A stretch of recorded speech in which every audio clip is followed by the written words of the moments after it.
Welcome, and thanks for joining us. Moss Adams is pleased to present another in our ongoing series of continuing professional education webcasts. Our presentation will start in a few moments. Before we begin, here are a few things to keep in mind. You can customize how you both view our presentation and interact with the presenter. For better viewing, close all other applications and turn up your speaker volume. You can also adjust window size and placement. At the bottom of your screen, you'll see a series of icons, each relating to a different aspect of our session. For example, you can click the File folder icon to download the group attendance sheet and a PDF copy of today's slides. You can ask our presenter questions during the webcast by clicking Q&A in the bottom left-hand portion of the icon bar and typing in your question. We'll do our best to answer all questions during the presentation or follow up via email. We'll ask polling questions throughout today's presentation. Per the National Association of State Boards of Accountancy Webcast CPE standards, CPE credit will be awarded based on your participation in these polls. To respond to a poll, click the button next to your answer. If you're attending this webcast in a group, you must complete our attendance sheet to receive CPE credit. Please have all group members sign the sheet, and please remit only one sheet per group. Also note, today's session will offer you 1 CPE credit. To receive credit, you must meet the requirements as specified by the National Association of State Boards of Accountancy. You must attend at least 50 minutes of the session and respond to at least 75% of the polling questions. CPE credit can be awarded only to participants registered as themselves and is not available to participants who view the on-demand version. We'll track your progress and alert you when you've earned CPE credit. You can then click the certificate icon to open a PDF file you can save to your computer. As a reminder, the presentation you're about to see is not legal, investment, or accounting advice. We encourage you to seek the counsel of a professional service provider to apply this content to your specific circumstances. We're now ready to begin. Thank you.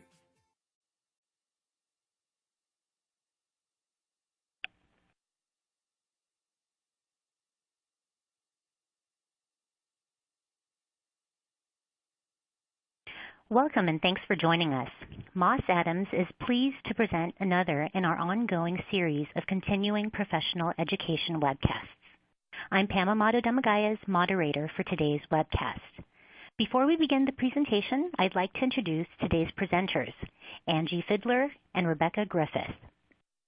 Angie has been in public accounting since 2008, focusing predominantly on not-for-profit tax compliance, research and planning, including specialty issues such as excess benefit transactions, unrelated business income, and employee benefits.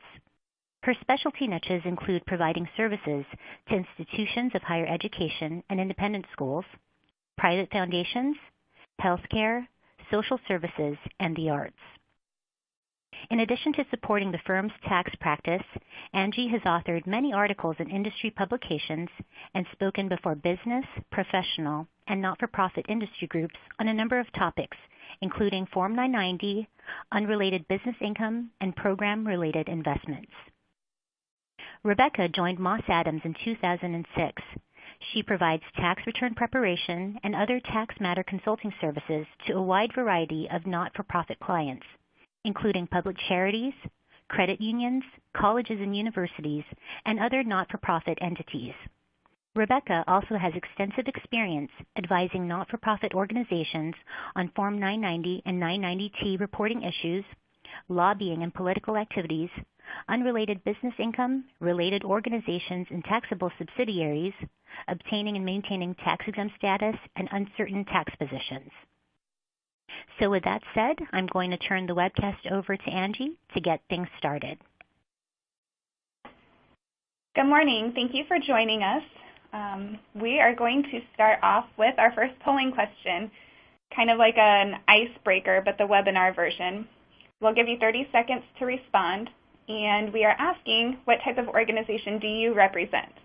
Association, foundation, healthcare, higher ed, a regular not-for-profit organization not listed above, maybe a Moss Adams employee, or other.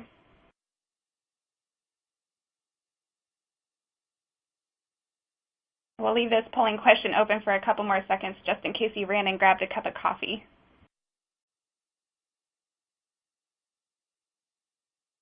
All right. Okay, so we have predominantly healthcare on the line, some higher ed. We have some associations, foundations, a lot of not-for-profit, not affiliated above, some Moss Adams employees, and then other. Welcome. Thank you very much for joining us. Just to give you a broad overview of what we're planning to cover today, we are going to start with significant 2014 changes. And significant, if you could see me, is with air quotes because there wasn't a lot of information that was updated for our 2014 Form 990. We'll cover the biggest changes to the form. We'll discuss some changes to the instructions, including changes to deferred compensation reporting and reporting for group returns. In addition, we'll cover the IRS work plan, or focus for the year because they didn't release a work plan. And this will cover some risk areas for exempt organizations, such as unrelated business income and executive compensation issues. And then we'll close with tangible property regulations and what that means for a not-for-profit. To kick things off, let's start with Schedule A. This is definitely the largest change to the 2014 Form 990. The IRS is continuing to monitor the activities of supporting organizations, which are exempt under Section 509A3. The whole Schedule A was modified for 2014, so I'm going to hit on the largest changes and give you some background and some definitions so you understand what's going on, especially for those organizations that aren't supporting organizations. But for those that are, please pay careful attention. Organizations not exempt under Section 509A3 will see little impact to their filing requirements as a result of these changes. You'll see Part 1 of Schedule A has some tweaks, some definitional changes. There's new Parts 4 and 5 that were added, and an additional clarification that we'll touch on again later, that Part 2 can be completed by organizations not exempt under 170B1A6, which is a fancy way of saying a publicly supported organization, to demonstrate public support status. So even if you weren't determined to be exempt under this code section, you can complete Part 2 of Schedule A to prove that you are publicly supported. All right, let's jump into some of the details. You'll see on your screen a snapshot of Schedule A, namely the changes to Part 1 here. We're talking about Box 11, which digs into the details of a supporting organization. And you'll see that the IRS has been kind enough to supply us with some definitions of the different types of supporting organizations. Type 1 is a parent-subsidiary or relationship. Type 2 is a brother-sister relationship, and those relationships are based off of control. Type 3 has two subcomponents, functionally integrated and non-functionally integrated. Type 3 receives by far the most scrutiny since the basis of exemption is due in large part to the duties performed for the support head organization. They function much like a private foundation without investment tax and being subjected to some of the private foundation rules.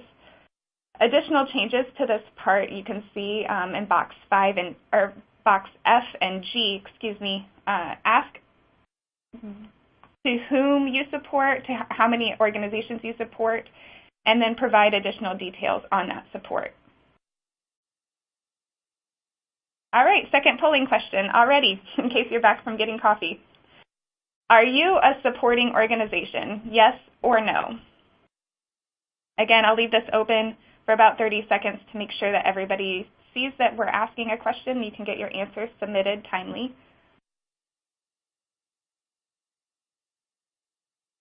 "30 seconds seems like a long time when you're watching the clock.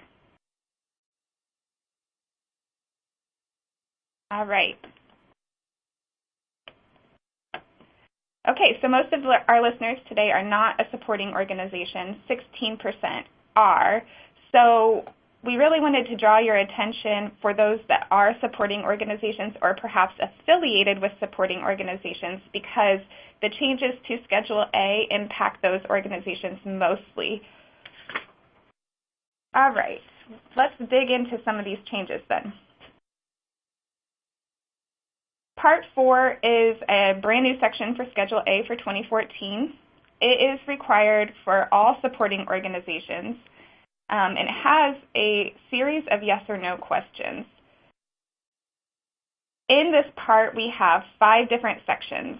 Section A is the only section required for all supporting organizations regardless of type. The questions vary from how supported organizations are identified, like are they identified in the governing documents like the bylaws, to the exempt status of those supported organizations and their domicile. The section also covers details of transactions with your disqualified persons, those being officers, directors, trustees, key employees, substantial contributors, etc. Section B is for Type 1 and Section C is for Type 2. The questions are very similar, short and sweet, primarily concerned with how the supported organization controls the supporting organization to help substantiate the relationship between the two orgs. Section D and E, on the other hand, are for Type 3 orgs only. And remember, Type 3 has the subcomponents in it of being functionally integrated or non-functionally integrated. So D and E apply to both types. Those questions deal similarly to Sections B and C and deal with control and how the relationship between the supporting and the supported organization work.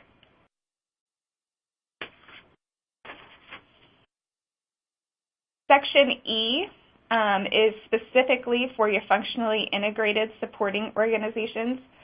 The IRS is looking for proof that you're meeting the requirements of the Type 3 functionally integrated supporting organizations. That can be achieved 3 ways: through an activities test, as a parent of the supported organization, or as support to a governmental entity.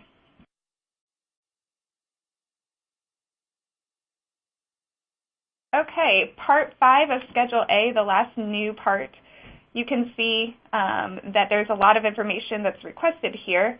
This is required only for non-functionally integrated supporting organizations. So again, the Type 3 subtype. This particular schedule, if you're familiar with private foundation returns 990-PFs, will look similar to some of the information requested in that tax return. And this goes back to Type 3 supporting organizations being very similar to private foundations, except for the control issues. This schedule is attempting to demonstrate satisfaction of distribution requirements, which again are similar to the distribution requirements for a private foundation, and then attentiveness requirements as well. These requirements are not new for non-functionally integrated supporting organizations, but this is the first time the IRS is requesting calculation of the distribution payouts to ensure the supporting organization is meeting the integral part test by fulfilling its distribution requirements. If you're a non-functionally integrated supporting organization and haven't been performing these tests on an annual basis, the Form 990 will now make sure that you are doing this and then reporting back to your supported organization.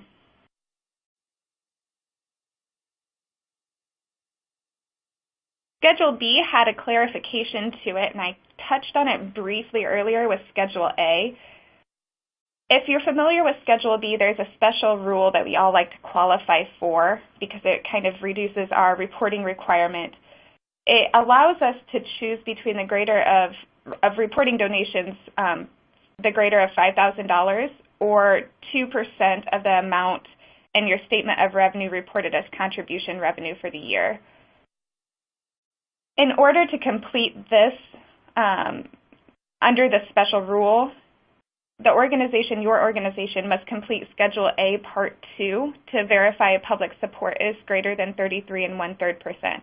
So again, if you're not exempt under that long code section 170B1A6 and aren't required annually to complete the public support test, but you do want to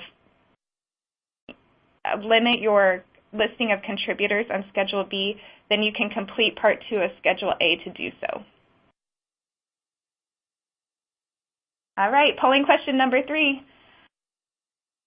You can use the special rule for Schedule B reporting if public support is greater than 50%, greater than 33 1/3%, it doesn't matter, or I don't know. This is really just a test to make sure that I was teaching you what you needed to know for this section. Again, we'll keep this open for 30 seconds to make sure that everybody has an opportunity to respond.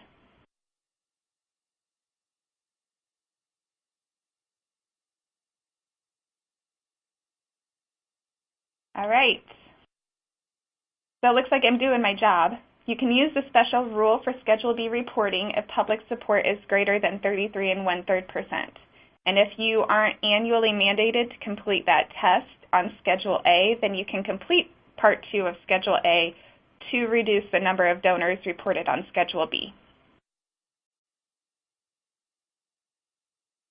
All right, finally, Schedule H. Schedule H is a beast of a schedule all on its own for you healthcare individuals that are on the line. And I think we could designate probably 2 whole webcasts to Schedule H and the 501R regulations themselves. For purposes of this webcast, I'm just going to hit on high-level changes. Lucky for you, Parts 1, 2, 3, and 4 remain unchanged for the year, so we have some old information to rely on for that. Part 5 facility information was updated in December for the final regulations issued under Section 501R. It deals with the timing for new organizations to conduct the Community Health Needs Assessment, or the CH&A. For those organizations that completed your CH&A in 2012, those would be coming due again in 2015, and for those that completed in 2013, those are coming due in 2016. Additional changes include methods for applying for financial assistance and then widely publicizing your financial assistance policies in the applications and plain language summaries. The instructions are also modified for reporting for group returns and facility group reporting. If you have specific questions on Schedule H and how that applies to your organization, feel free to insert some questions here, and we'll get to those at the end of the presentation. Okay, now I'll turn it over to Rebecca to jump in with Schedule L. Great, thanks Angie. So moving on to Schedule L. Schedule L is the schedule that discloses information on transactions or arrangements between the organization and interested persons. And interested persons is something that is specifically defined for purposes of 990 and Schedule L in particular. The good news is that for once the IRS has made things easier for us, and that definition is now easier to follow and is more uniform across the parts. There are a couple fewer reporting requirements as well, and we'll get to those in a minute. Part 1 of Schedule L deals with excess benefit transactions, and there were no changes to that section of the form for 2014, so we won't talk about that. Parts 2, 3, and 4 cover loans, grants and assistance, and other business transactions. And that's where the changes have come in. Just a reminder that Schedule L is also one of the determining factors of whether a board member is independent for purposes of 990 Part 6, Line 1B. So just something to keep in mind as you're putting together Schedule L. So the Schedule L definitions for 2014 now exclude 501c3 organizations from the interested person definition. So any entity that might pop up as a potential reporting entity for Schedule L, if it's 501c3, you can completely disregard it for purposes of the Schedule L analysis. So now for Parts 2, 3, and 4, we have a uniform and standardized definition. And the slide you see here is that definition, missing a few of the details, but it's now the same for all 3 parts, whereas before, for 2013 and before, we had to look at each section of the Schedule L to determine who might be an interested person. So the first people we look at are current or former officers, directors, trustees, or key employees listed on the organization's Form 990 Part 7. So that's for the current year. You look at Form 990 Part 7. That is your initial pool of who you'll look at for potential transactions to report on Schedule L, with the exception of highly compensated employees. Those potential 5 people who are marked as highly compensated employees in Part 7 can be disregarded for purposes of analysis for Schedule L. Next, we have the creator or founder of the organization. Then substantial contributor, and that's defined as someone who has given more than $5,000 during the year and is reported to be required on Schedule B. So Schedule B will be another pool of potential people who might trigger a reporting requirement for Schedule L. There is one departure from the standard definition, and that's for Part 3, and that's grants and assistance. A member of the organization's grant selection committee is also an interested person, but only for purposes of Part 3. And then a family member of any of the above and a 35% controlled entity of any of the above. The family member is going to be pretty extensive: spouse, ancestor, brother, sister, children, grandchildren, great-grandchildren, and spouses of any of those, of any of the first 4 bullet points. And then a 35% controlled entity. Again, we can disregard 501c3 entities here, basically looking at ownership of a corporation, a partnership, something like that is what you're going to see. Something that is not on this list, which is part of the decreased burden for Schedule L reporting, is the case where your board member or officer, director, trustee, key employee is an officer, director, trustee, key employee of another entity. So this could be the case where your board member is a board member somewhere else at another 501c3 organization. Disregard that. A board member at a for-profit entity can also disregard that entity as long as that board member doesn't own 35% of that entity. So I think this is really going to decrease how deep you need to dive in some of these board members, directors, trustees, key employees, outside activities that really aren't business activities. So something to think about as you're looking to send out annual independence questionnaires to your officers, directors, trustees, and key employees. Note that the 990 question still asks in Part 6 whether the relationship exists. Again, the example where you have a board member who's a board member somewhere else. And the 990 wasn't updated for the change in Schedule L, so you would still answer the question yes in the 990. Schedule L would not have to be completed for that relationship. Another improvement in the 2014 Schedule L reporting is a level of reasonable effort. And that says that an organization does not need to report a transaction on Schedule L if it is unable to secure sufficient information to conclude that the transaction is reportable if the organization has made a reasonable effort to obtain the information. And so reasonable effort is not specifically defined, of course, by the IRS. It never is. So it's a judgment call. But an example of reasonable effort would be providing annual questionnaires to officers, directors, trustees, key employees.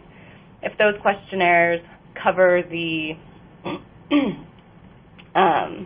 things that need to be reported on Schedule L, and perhaps you make a few follow-up questions if something isn't clearly answered. But if you can't conclude from that information whether or not there's a reporting requirement, then you don't have to report that transaction. So you don't need to report those iffy transactions where you're not quite sure if it should be reported. The instructions aren't indicating that you need to report that transaction just to cover your bases. So you're only reporting on transactions which you can reasonably conclude that should be reported. So that's, I think, going to be a decreased burden and what you have to, the lengths you have to go to complete Schedule L. Keep in mind that these Schedule L changes are for the 2014 tax form. With a fiscal year end, you might still be completing your 2013 990 in schedules, and these rules do apply on an annual basis based on the tax form. And so Schedule L for 2014, apply the new rules. If you're still working on 2013, you do still need to apply those prior rules. Okay, our next polling question. True or false? Reasonable efforts for reporting on Schedule L include an annual conflict of interest questionnaire. Give you about 30 seconds to give us your answer.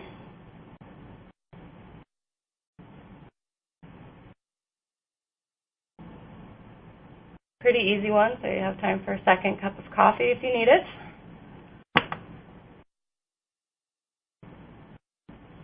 Okay, just about 10 more seconds here. Please remember you do need to answer these questions for CPE credits. Okay. True. Most everyone got this right. Reasonable efforts for reporting on Schedule L could include annual conflict of interest questionnaires.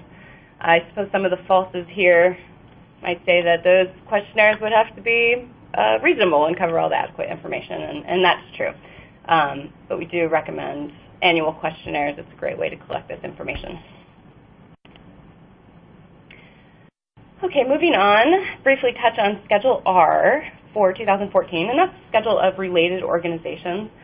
There was a minor change to the 2013 instructions, so this does apply for 2013 and forward, and only affects voluntary employees beneficiary associations, or VEBAs. The first bullet point here, that a VEBA must report the contributing employer as a related organization. That was always the case and remains to be true. It's the second bullet point that's a clarification. The contributing employer of a VEBA, if that employer is also a tax-exempt organization filing Form 990, the employer does not automatically have to report the VEBA as a related organization on Schedule R unless the VEBA is related in some other capacity to the contributing employer. That's it for Schedule L, not much going on, or Schedule R rather. And then just a couple miscellaneous changes not covered on any of the schedules we've looked at so far. There's a modified definition of deferred compensation, and it's really just a clarification. Deferred compensation is generally compensation earned or accrued in 1 year and deferred to a future year, which could be for various reasons, various deferred compensation plans, that sort of thing. And this has to do with the reporting of compensation on Form 990 Part 7 and Schedule J. Part 7 has a couple of different columns that I'm sure you're familiar with if you've prepared Form 990. Column D is reportable, basically taxable information. Column F is your other compensation, non-taxable compensation. And so deferred compensation will often fall in column F. It's not currently taxable. The rule that changed, the old rule said that the deferred compensation, if it was only deferred to within 2.5 months after the calendar year end, that is not treated as deferred compensation on Form 990. The new addition here is just clarifying that if it's not reported as deferred compensation, it's got to be reported as taxable or reportable compensation.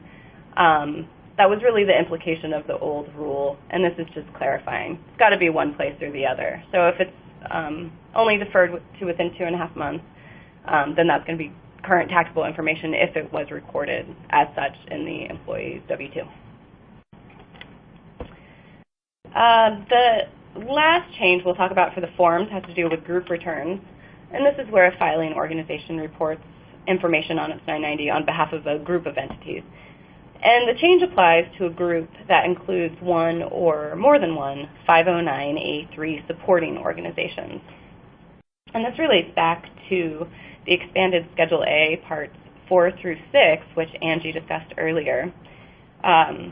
She went through some of the additional questions and reporting requirements of supporting organizations, 509A3s. So if your group return includes these 509A3 supporting organizations, then you'll have some additional disclosure, especially if there is more than one supporting organization in the group.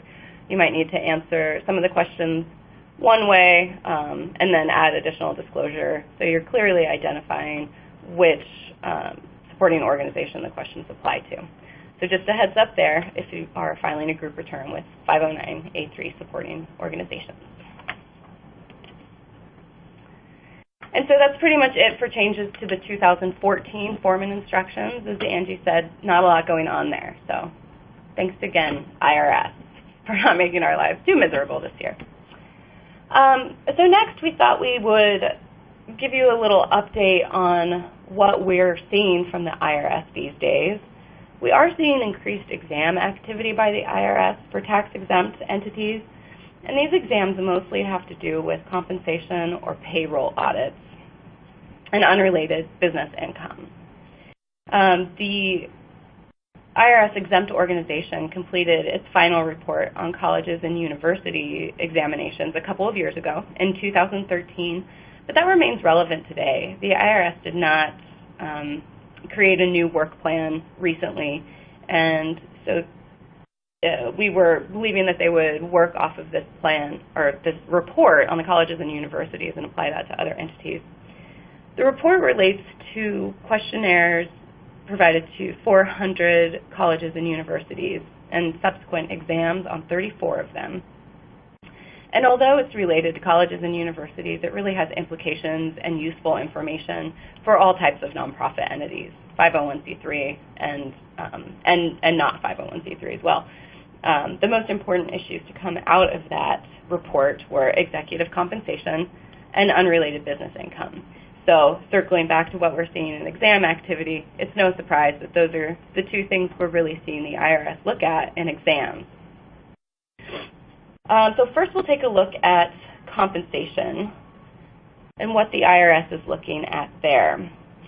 33% of the schools examined resulted in $36 million in wage adjustments and $7 million in employment tax and penalties owed to the IRS. So those are pretty significant numbers.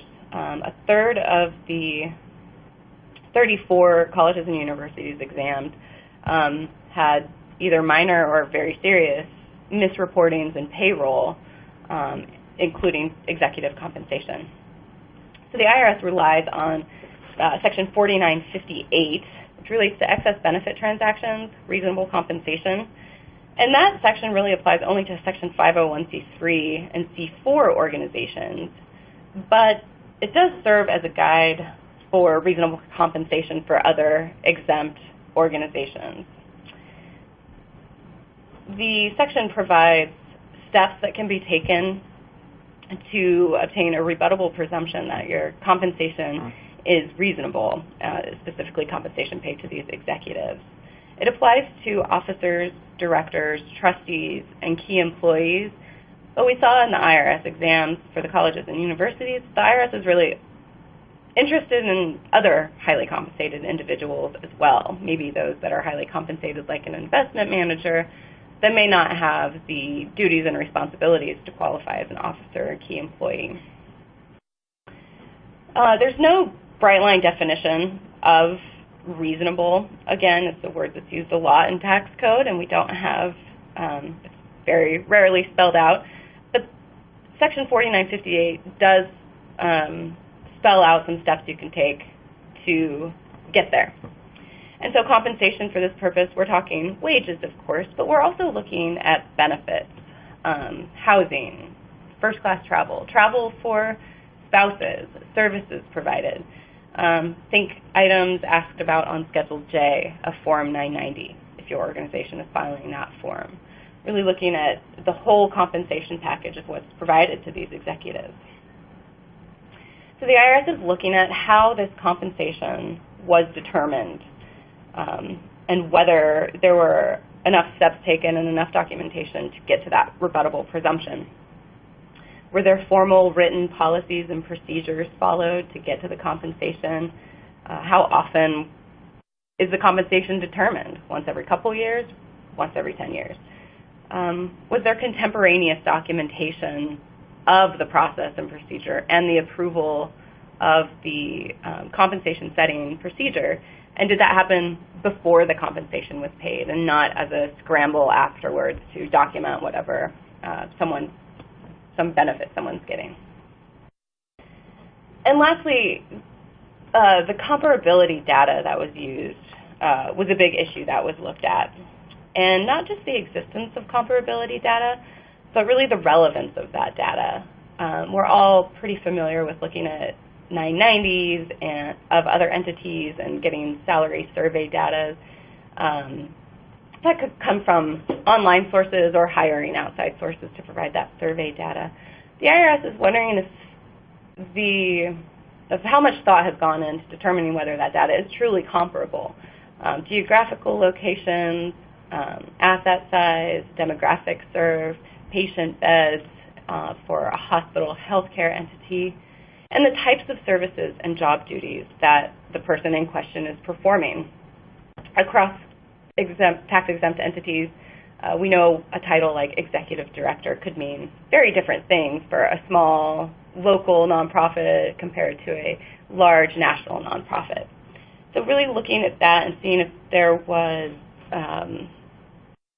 process in how the comparability data was chosen and how it was applied and how it factored into the decision-making process.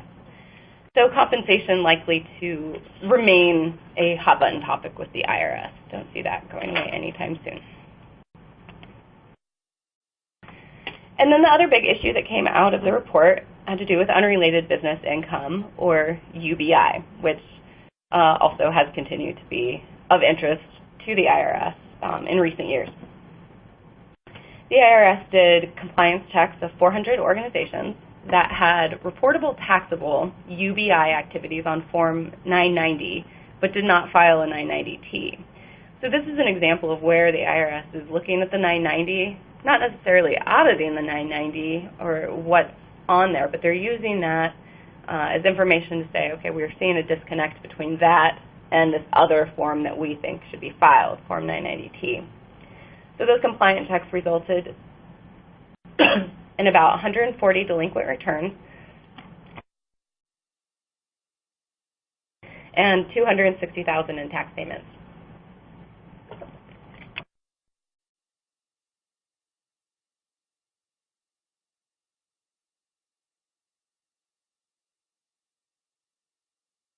Pardon me for the pause.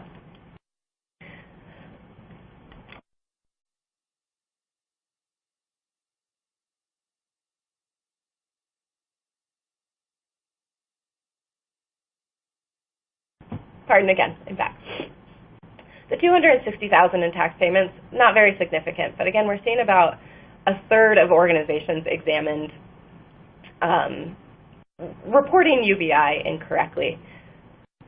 And so that's a pretty significant number. And so we're continuing to look at things like profit motive and allocation of expenses and whether these activities are just providing reasonable losses or not. So UBI is something that continues to be looked at by the IRS and will likely continue to be. Okay, and now I will switch back to Angie.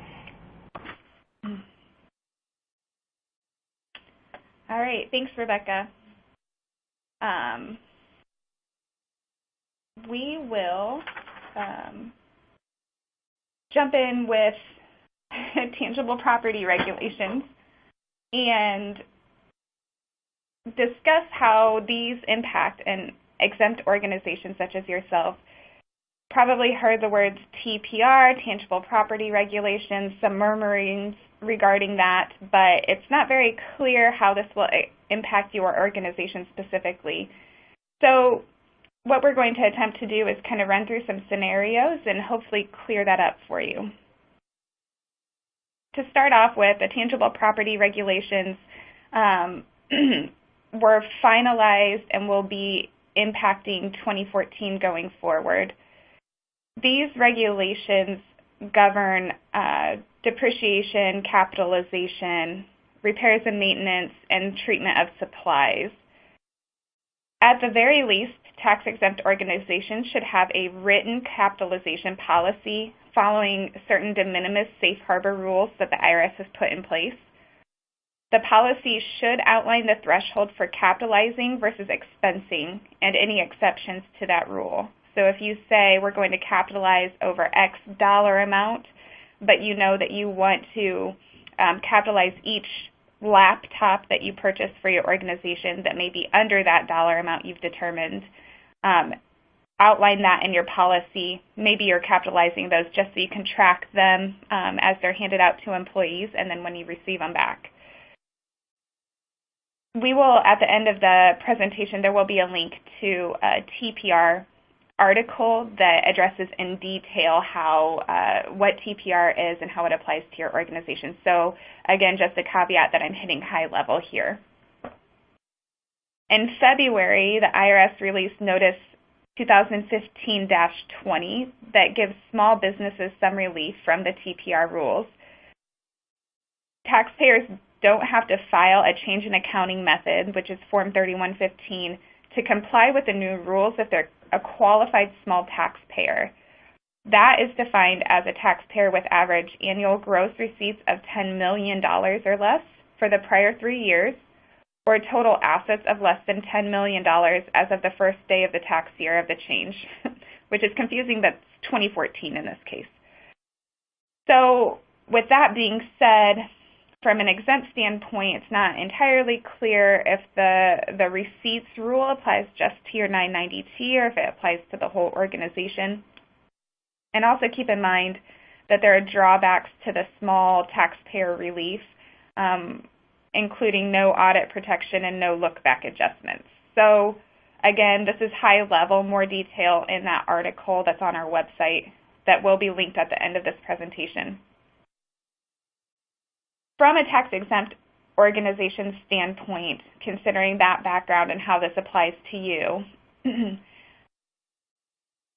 if you have no unrelated business income activities, fixed assets are reported depreciation on book or GAAP basis, no tax depreciation, this does not apply.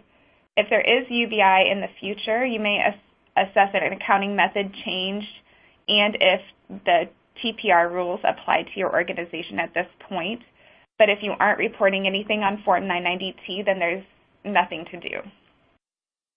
Okay, so that takes care of probably a number of us. If we do have UBI activities, then how does this impact your organization? If you, on your 990T calculation for your UBI, are you using building or other depreciation deductions, or other property deductions like depreciation, repairs and maintenance, or supplies? If you elect to follow tax depreciation rules, then likely TPR will apply to you. If you elect out of tax rules and use book or GAAP depreciation, then again, this won't apply to your organization. From our standpoint, most of the 990Ts filed that include depreciation, allocation of some kind, or even do an unrelated debt financed income calculation, so debt financed rental, they're usually following book or GAAP depreciation and therefore have no change due to the tangible property regulations. All right, if you have partnership interests, so a lot of nonprofits either have for-profit subsidiaries that include partnerships or invested in partnerships. If these partnership interests are taking a property deduction, then again, similar to the UBI activities, if tax depreciation rules are followed, then TPR will apply. And if book or GAAP depreciation rules are followed, then likely this is not applicable to your organization.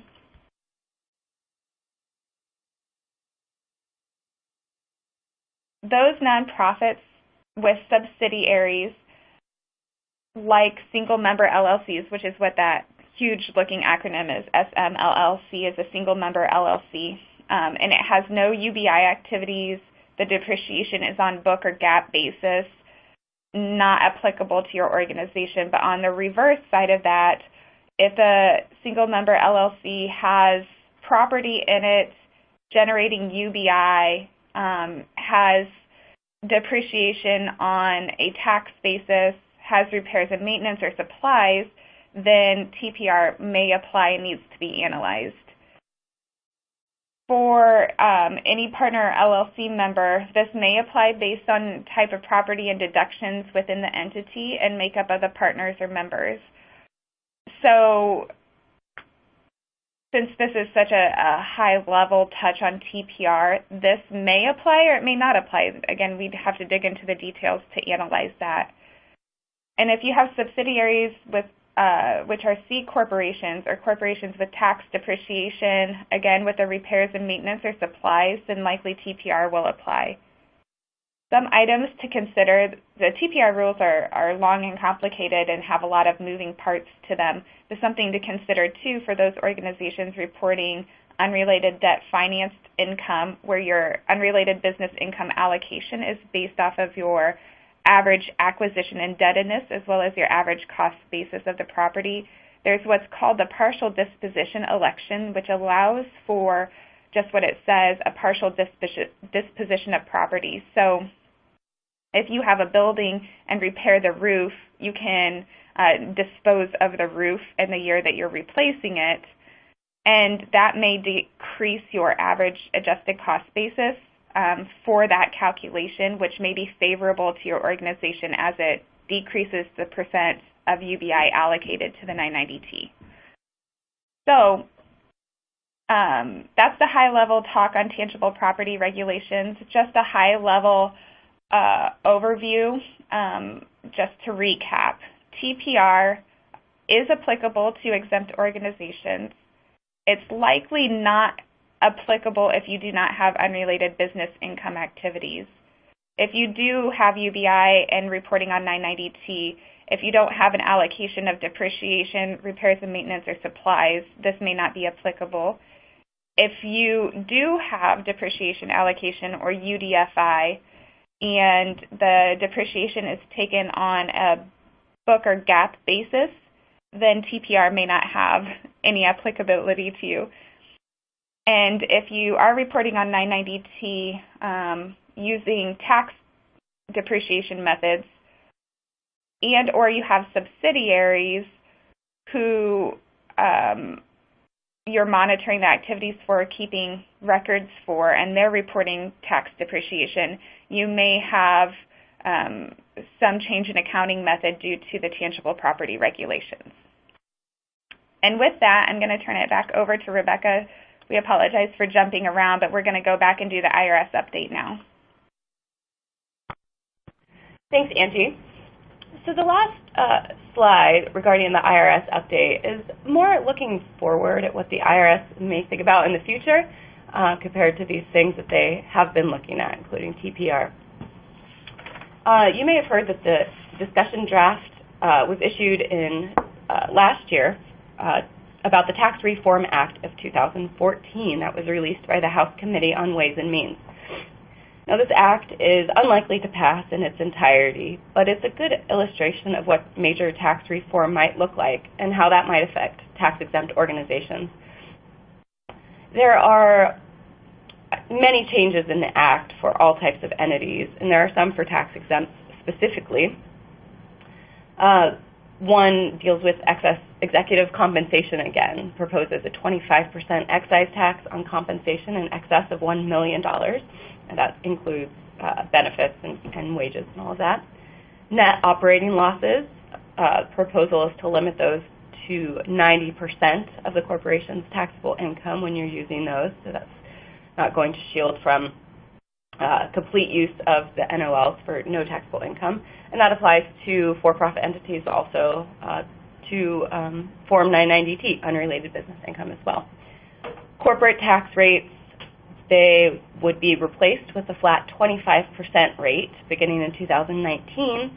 That would replace the current tiered rates that we have, 15% to 39%.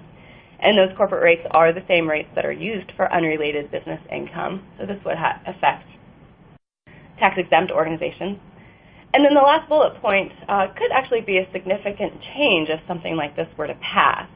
And it says that unrelated business income would be computed separately for different unrelated business income activities. So that means that if you have two activities that you report annually on Form 990T, one of them consistently reports taxable income as a profit-making activity, and the other, it's a service you provide, and it's unrelated, but it's not. It generates losses for whatever reason. Under the current law, we can offset the taxable income with the losses. Under this proposal, you could not do that. So you would end up paying tax on the activity that's creating a profit, and then the losses from the loss activity would just be carried forward and would only be able to be applied to future profits from that same activity. So that could be a pretty significant change depending on the sorts of unrelated business activities that are reported. So again, none of this is law, none of this is going to be law anytime soon, but it gives you an idea of what Washington is thinking about. Okay, so now to Pam for some questions. Yes, we actually received a couple of questions here. So the first question that we received, I think it was going back probably into the first slide. Are you a supporting organization if you support a government organization, like a college? I will handle that question, and thank you for asking. A supporting organization is an IRS type. So this would be Section 509A3, and when you filled in your 1023 application to gain exemption under 501c3, they would let you know if you were a 509A1, A2, or A3 organization. So a supporting organization can oftentimes, that term be used to loosely describe organizations that support another. What we're referring to here and what Schedule A refers to is the specific IRS exempt type of 509A3. Thanks, Angie. Yep. The next question that we have is that was submitted. A former officer, director, trustee, key employee. Does this mean ever or fixed number of years? And I can answer this one. I assume this is in response to our Schedule L discussion. And again, it's going to be that 5-year look-back period that would cause someone to be reported in 990 Part 7 in the first place.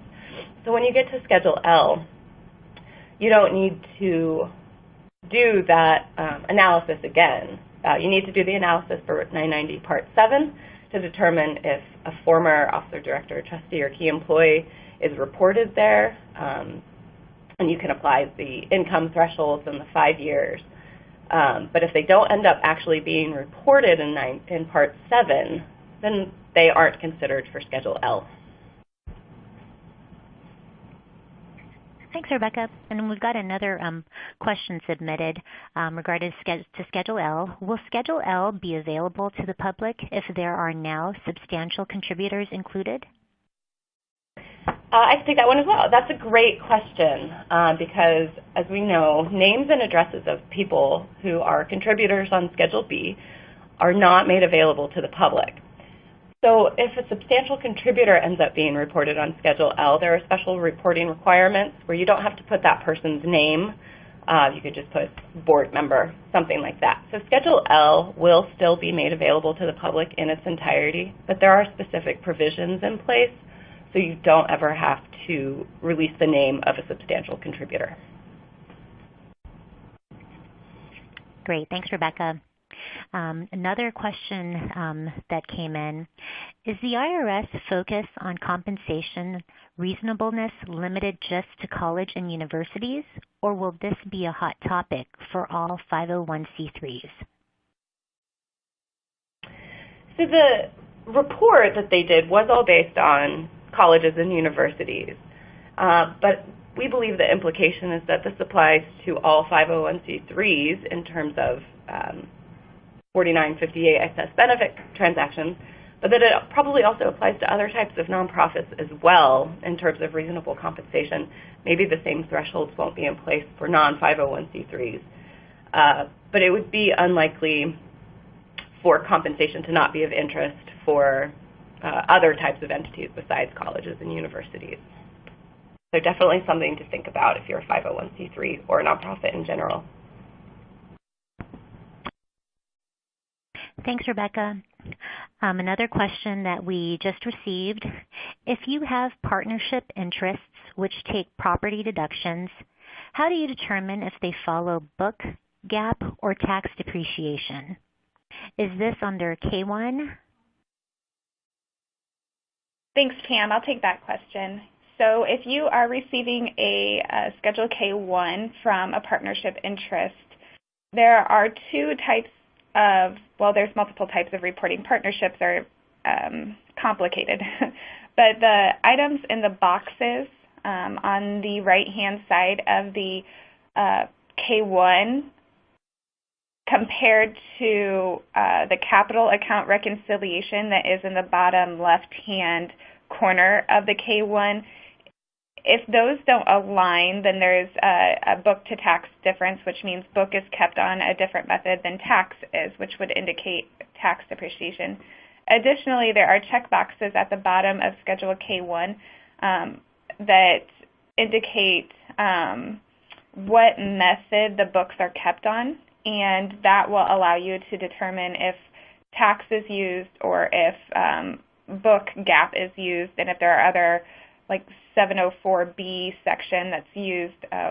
And so ultimately, if there's a difference between what's reported in the boxes on the right-hand side and what's reported as current income on the left-hand side, then there's oftentimes a tax depreciation adjustment in there. And again, that does get complicated. Thanks, Angie. I think I've got another question for you. Someone was asking, what's the source for the 34 EO audit adjustments, and where can they find a copy? Sure. So that's the college and university discussion from the IRS. So that compliance questionnaire went out in 2008, and then a year or so ago, the IRS released that compliance questionnaire analysis. And it's available on the IRS website. We can respond specifically to the individual who posted that question, but if anybody else is interested in where to find that information, please submit a question and we'll get that out to you as well. I think we still have time for maybe one more question. Okay. Someone submitted a question regarding, here's the question. Are there rules about classifying expenses as program versus administrative versus fundraising? I'll go ahead and answer that one too. So unfortunately, while we would like more clarification on your allocation of functional expenses between program services, management in general, and fundraising, there is no bright line explanation for what qualifies for each bucket. So when you have, for instance, salaries and wages, and you're trying to determine how those get allocated between those three buckets, you can't just pull up a revenue procedure or a revenue ruling or some sort of regulation that indicates how this is done, which is good in some ways because each organization is different. What's bad is how we are supposed to determine it on our own. The only thing the IRS says is it should be consistently applied from year to year and be on a reasonable basis. So an allocation of utilities based off of square footage is recommended, and then applying that consistently. So unfortunately, no bright line tests, so there is some wiggle room there. But whatever makes most sense for your organization, as long as it's reasonable and consistent. Thanks, Angie. And I think that's probably the amount of time that we have left. I think we've got 1 minute left, and so we're going to wrap up. And if you submitted some questions and we weren't able to answer them, we will be following up by email, so we will be back in touch with you. So now, I'd like to thank Angie Fidler and Rebecca Griffith, and to all of our attendees for participating in today's presentation. As a reminder, if you attended today's presentation in a group and would like to receive CPE credit, you must complete the group attendance sheet in order to receive credit, and you can download a copy of that in the icon that looks like a file folder. If you participated as an individual, you should be able to view your CPE progress in the certification widget of the webcast console. And if you met all certification requirements, you should see a download icon in the bottom right-hand corner of the widget window, and you should be able to download a PDF copy of your CPE certificate. I'll keep the webcast console open for a few more minutes to give you time to download your certificate. Also, here's a link to an online survey where you can provide feedback for today's presentation. Please take a moment to complete this survey as your feedback is very important to us. Finally, please visit our website, mossadams.com/NFP to learn more about future webcasts, subscribe to our email alerts, and find on-demand versions of some of our previous webcasts. Thank you again for joining us, and we hope you'll join us again next time.